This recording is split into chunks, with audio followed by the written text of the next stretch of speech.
రాల్వేకోట నియోజకవర్గం పెన్షన్ పంపిణీ కార్యక్రమంలో పాల్గొని లబ్ధిదారులకు స్వయంగా వారి నివాసానికి వెళ్లి పెన్షన్ పంపిణీ చేసిన టీడీపీ పార్టీ ఇన్ఛార్జ్ కూడా చైర్మన్ ముక్క రూపానందరెడ్డి.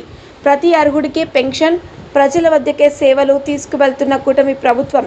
ఓబులవారిపల్లె మండలం మంగంపేట పంచాయతీలో ఈ రోజు నిర్వహించిన పెన్షన్ పంపిణీ కార్యక్రమంలో రాల్వేకోట నియోజకవర్గ తెలుగుదేశం పార్టీ ఇన్ఛార్జ్ మరియు కూడా చైర్మన్ ముక్క రూపానందరెడ్డి పాల్గొన్నారు. సందర్భంగా అర్హులైన లబ్ధిదారులకు పెన్షన్లు అందజేసి వారి సమస్యలను స్వయంగా అడిగి తెలుసుకున్నారు. వృద్ధులు, వికలాంగులు మరియు ఇతర పెన్షన్దారులతో మాట్లాడి ప్రభుత్వం అందిస్తున్న సంక్షేమ పథకాలపై వివరించారు. ముక్క రూపానందరెడ్డి మాట్లాడుతూ పేద మరియు బలహీన వర్గాల సంక్షేమం కోసం కూటమి ప్రభుత్వం ప్రధాన లక్ష్యమని తెలిపారు. ప్రతి అర్హుడికి పెన్షన్ అందేలా చర్యలు తీసుకుంటామన్నారు.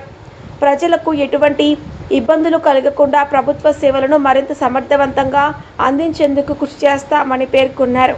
కార్యక్రమంలో ఎన్డీఏ కూటమి నాయకులు, అధికారులు, పార్టీ కార్యకర్తలు మరియు గ్రామ ప్రజలు పాల్గొన్నారు.